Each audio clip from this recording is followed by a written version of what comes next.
Alors, corrigeons l'exercice type bac. Vous avez deux grossistes A et B qui se partagent la clientèle d'un liquide industriel. On suppose que le nombre total de clients reste fixe d'une année sur l'autre. En 2017, 45% des clients se fournissent chez le grossiste A et 55% chez le grossiste B. D'une année sur l'autre, 6% des clients du grossiste A deviennent clients du grossiste B, tandis que le grossiste B conserve 86% de ses clients. Chaque année, on choisit au hasard un client ayant acheté le liquide. AN est la probabilité qu'il soit client du grossiste A et BN la probabilité qu'il soit client du grossiste B. Et du coup, PN égale matrice ANBN, la matrice ligne qui représente l'état probabiliste de l'année 2017 plus N. On rappelle aussi que N plus BN vaut 1.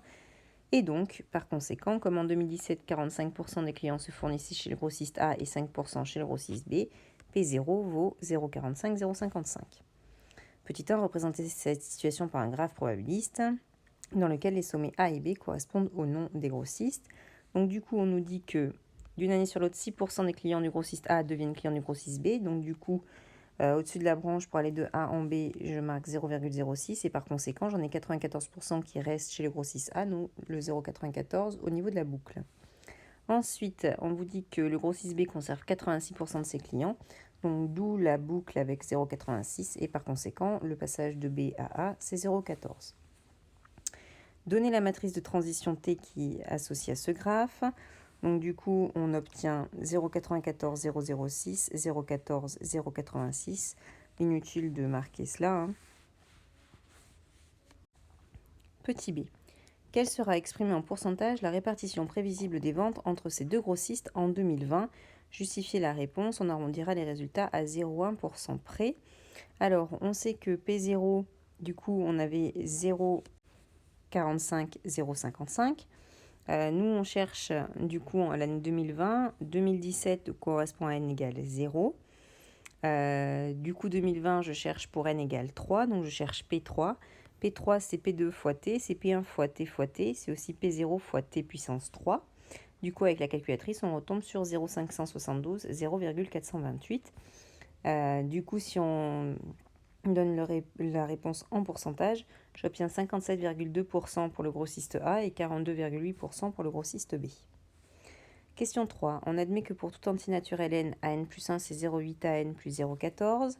On pose pour tout antinaturel n un égale à n moins 0,7. Démontrer que la suite un est une suite géométrique, dont on précisera le premier terme et la raison. Pour montrer qu'un est une suite géométrique, il faut que j'arrive à montrer que un plus 1 s'écrit q fois un. Donc je pars de un plus 1. Je remplace un plus 1, du coup c'est an plus 1 moins 0,7. Donc je remplace mon an plus 1 par 0,8 à n plus 0,14. Donc j'obtiens 0,8 à n plus 0,14 moins 0,7. Je factorise par 0,8. Et au final, j'obtiens 0,8 fois un plus 0,7 moins 0,56. Ce qui nous donne 0,8 un. Donc ma suite un est bien géométrique de raison 0,8. Pour déterminer le premier terme, je cherche U0. U0, c'est A0 moins 0,7. Mon A0, c'était 0,45. Et donc, du coup, par conséquent, U0, c'est moins 0,25. UN est donc une suite géométrique de raison 0,8 de premier terme, moins 0,25. Question B. En déduire que pour tout entier naturel n à n égale moins 0,25 fois 0,8 puissance n plus 0,7. Donc là, je sais que ma suite à n est une suite géométrique. Ma suite un, pardon, est une suite géométrique.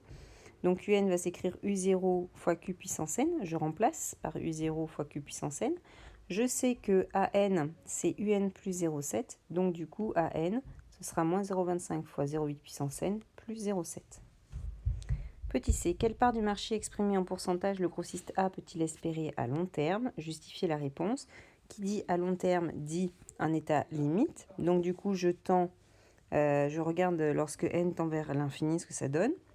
Il s'avère que 0,8 est compris entre 0 et 1, donc du coup, limite de 0,8 puissance n, c'est 0. Et donc, la limite de n, c'est 0,7. Donc, le grossiste A peut espérer 70% de la part de marché à long terme. À partir de quelle année le grossiste A détiendra-t-il plus de 65% du marché ? Donc, je cherche à savoir quand est-ce que AN sera supérieur à 0,65. Du coup, quand est-ce que moins 0,25 fois 0,8 puissance n plus 0,7 sera supérieur à 0,65 ?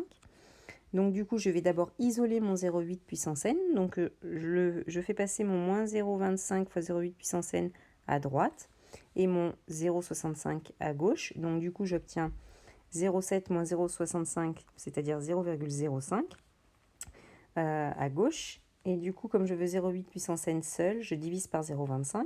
Je divise par un nombre positif, je ne change pas l'ordre. Donc chercher petit n revient à résoudre cette inéquation-là. 0,05 sur 0,25, ça nous donne 0,2. Et donc du coup, pour refaire redescendre ma puissance, j'applique la fonction ln. Ma fonction ln étant croissante, je maintiens l'ordre. Et donc du coup, ça me donne ln de 0,2 supérieur ou égal à ln de 0,8 puissance n. Mais je sais que ln de a puissance n, c'est aussi n ln de a. Donc du coup, j'obtiens ln de 0,2 supérieur à n fois ln de 0,8. Je veux n tout seul, donc je vais diviser par ln de 0,8. Mais ln de 0,8 étant négatif, je change l'ordre. Et du coup, j'obtiens ln de 0,2 sur ln de 0,8 à peu près égal à 7,2. N est un entier, donc du coup, le grossiste A détiendra 65% au minimum du marché lorsque n dépassera ce 7,2, c'est-à-dire à partir de n égale 8, puisque n est un entier naturel. Donc du coup, pour quelle année cela marchera? Ce sera pour l'année 2017 plus 8, donc soit pour 2025.